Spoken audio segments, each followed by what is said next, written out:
Kalau untuk saya dan Pak Lukman ini, untuk kondisi sekarang, apalagi calon bupatinya Pak Lukman, untuk merebut partai di Jakarta itu, siapa bilang tidak bisa? Kami akan bisa mendapatkan partai itu, tapi kami ingin mencoba sesuatu yang sulit, yaitu bagaimana kami maju melalui independen. Mengangkat rakyat langsung, ya tidak boleh ada orang bilang bahkan tidak ada pintu masuk. Justru ini partai terbesar itu adalah partai independen. Masyarakat langsung, yang kita kenal dengan Ribu Ratu tadi. Saya, Pak Lukman, beberapa kali bertemu saya. Pertama kami bertemu itu di Golden Cafe di depan rutan, itu diskusi awal.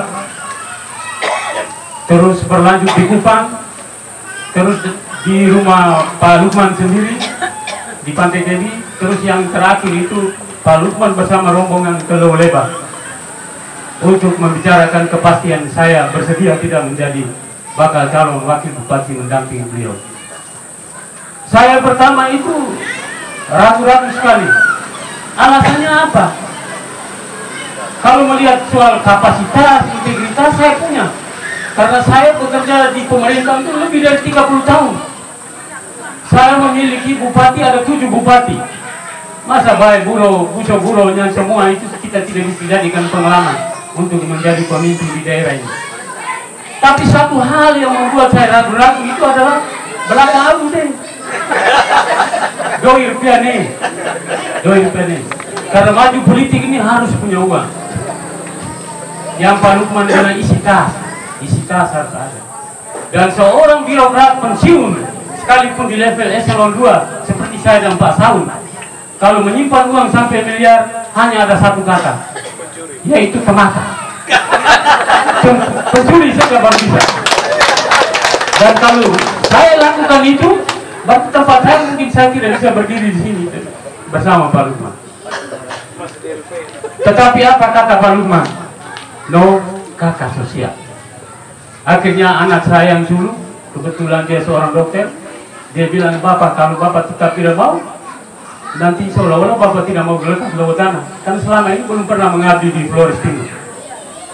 Dia sekarang jadi direktur rumah sakit umum Lewoleba. Saya pada akhirnya siap dengan segala kondisi yang ada pada saya siap mendampingi beliau.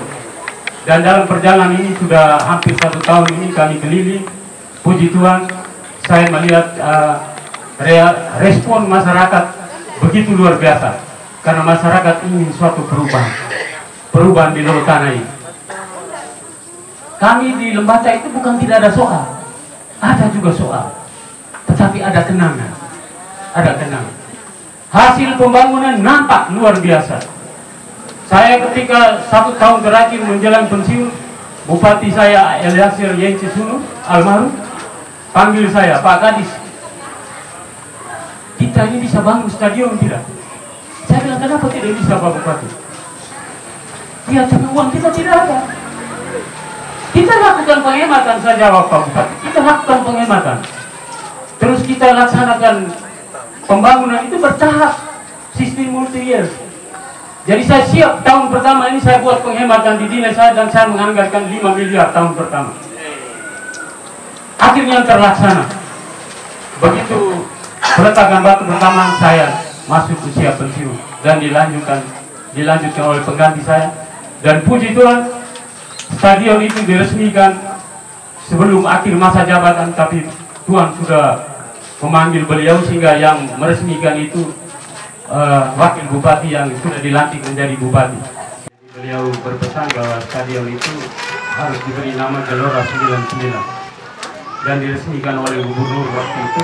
Gubernur mengatakan bahwa stadion termegah di NTT itu ada di Lewoleba. Dan tahun ini saya dengar mereka tambah lagi 4 miliar untuk tambah 1 tribun lagi. Berarti itu luar biasa sekali.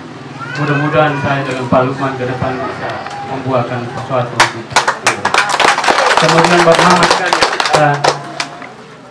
3-4 periode kepemimpinan selama ini kan dari orang politik semua.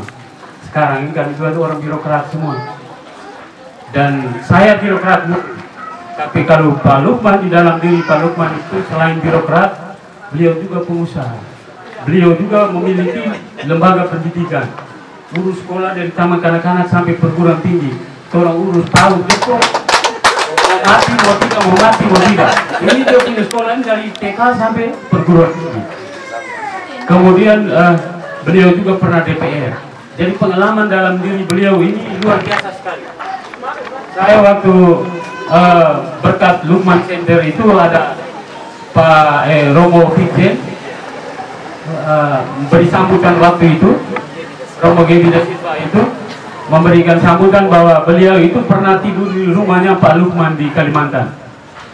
Terus menurut saya, menurut ini omongan Pak Romo Fikjen ini, menurut saya Pak Lukman ini tidak punya kekurangan suatu apapun di sana. Dia sangat sukses. Terus kenapa dia datang susah-susah payah mau jadi bupati di Flores Timur ini?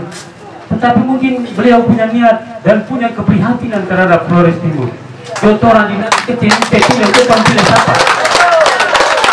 Romo punya kata itu saya masih simpan bahwa itu menambah keyakinan saya. Karena apa? Berhasil di begitu banyak bidang, menunjukkan bahwa beliau ini punya manajemen yang bagus. Kenapa kita tidak pakai untuk urus Flores Timur? Daripada cari kucing dalam karung, kita tidak tahu latar belakangnya. Ini kita omong Jo, jangan sampai orang lagi tutup mata. Bapak Mama sekalian, jadi di tangan kami dua mantan birokrat ini kami mau maju dengan independen. Tidak usah khawatir, tidak usah dengar orang omong bahwa nanti di DPR itu mereka kesulitan. Siapa bilang? Negara ini sudah aturan mainnya. Kalau kita ribut di pembahasan APBD, ada aturan mainnya. Lebih dari 31 Desember kalau APBD belum ditetapkan, maka kita akan mendapat sanksi. Sanksi yang pertama itu adalah bupati, wakil bupati dan 30 anggota DPR tidak terima gaji selama 6 bulan. Bisa kan nih? Bisa kan nih?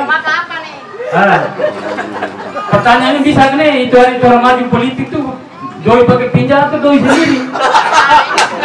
Kita yang mengalami, karena teman-teman saya banyak yang mengalami situasi seperti itu, dan pasti mereka akan paksakan kita untuk biar 31 Desember tengah malam putaran tetapkan itu APBD. Sanksi yang kedua itu adalah mengurangi aliran dana dari pemerintah pusat. Dan yang terakhir kalau tetap alot, maka bupati diberi kewenangan untuk menetapkan APBD sesuai dengan anggaran tahun lalu tanpa persetujuan DPR. Aturan orang suatu. Jadi jangan buat takut-takut masyarakat. Kita takut. Dan sebelum kita akhiri, kita berpesan bahwa kalau saya dan Pak Lukman jadi bupati dan wakil bupati, korang semua jangan lepas orang. Harus ada di belakang orang. Karena orang nanti sama orang. Dengan orang tertutup, kau tahu. Rumah jabatan bawah itu bukan kita bawa nanti saya mau itu dengan saya. Bapak tahu. Kita tahu kita menjaga pedo ini, dia tertawa kan. Dulu kita kecil dia dukung juga. Jadi di depan ini saya berteman Pak Goris PK, kami teman SD di Badan. Kalau Ibu Oa ini kami teman SPG. Ibu Oa tahu bahwa orang ini kacau-kacau juga dulu. Apalagi jadi pejabat. Jadi saya waktu jadi kepala dinas pendidikan di lembaga itu, saya rapat dengan para kepala sekolah seluruh lembaga, saya tanya yang tamat tahun 79 angkat tangan. Saya panggil ada satu ibu guru yang dulu dia cantik sekali. Kita ganggu dia saja, dia jual mahal. Saya bilang, ibu tolong pegang mic dan cerita aku punya kepala dinas dulu di SPG seperti apa. Kalau engkau tidak jujur, besok saya pindahkan kau di hutan sana. Harus ngomong apa adanya. Mulai cerita sudah. Ini sekolah tinggal di Lelere Pembalu, tahu sendiri. Bebeda itu pertama. Mulai cerita kepala dinas begini-begini. Nah, ingat ya, itu menjadi satu pelajaran untuk semua guru. Tidak ada anak sekolah yang nakal. Kalau kamu keluarkan anak sekolah dari sekolah karena dia nakal, kamu saya pecat. Saya pindahkan kamu. Karena kita guru itu bukan hanya untuk mengajar, tetapi kita juga punya kewajiban untuk mendidik. Kita tidak tahu perkembangan anak. Lihat saya dulu yang nakal seperti itu, sekarang saya jadi kepala dinas. Tahu? Jadi ini cerita, jadi di tangan kami berdua ya. Saya mohon dukungan Bapak Mama sekalian ya. Jangan lupa kawan deh. Tahu pintu rumah jabatan terbuka. Ini sana kemari orang sore panggil orang membupati mau wakil. Kemarin kita satu pesawat dengan Pak pejabat bupati mulai di bandara Kupang sampai di bandara kita Pak Wakil Bupati kita pemalu habis. Panggil kita Pak Wakil. Orang jangan buat orang malu itu. Seperti itu. Tapi mungkin itu rencana Tuhan. Mungkin kali ini diberi kesempatan untuk orang. Bahwa manusia pasti ada kekurangan. Sana sini pasti ada kekurangan.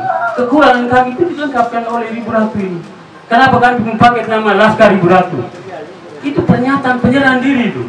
Lukman Sakarias untuk Ribu Ratu, bukan untuk keluarga kakak adik. Kita tahu sekali kita kakak adik sini kok banyak. Perpro sini. Jadi bukan berarti kita bertemu badan, jangan sampai mengganggu. Kita ada itu otak betul dia kontraktor kita kemarin suruh dia. Kita ini jadi untuk berhenti jadi kontraktor urus peliharaan. Boleh. Bapak Mama sekalian, kita rasa kita umum terlalu banyak bilang dia cuma wakil boleh umum banyak. Ada itu kita belum selesai. Pak Lukman ini rencana selama 5 tahun itu dia terima gaji. Dia gaji dia terima. Jadi kalau itu Pak Lukman buat satu yayasan kampung itu doi itu supaya ada orang susah kegiatan sosial ambil doi itu beri-beri. Jadi kita bisa kita berbisa di Pak Lukman, ini Pak Wakil pun ambil nih. Ya, jadi tentunya saya juga akan beri masukan para Pak Lukman kalau kami jadi kita melakukan penghematan.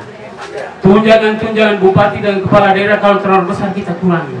Jangan sampai orang gendut di rumah jabatan masyarakat susah. Kalau kita tahu sini, tapi harapkan seperti itu. Kita rasa ini saja, sekian dan terima kasih, kita kembali.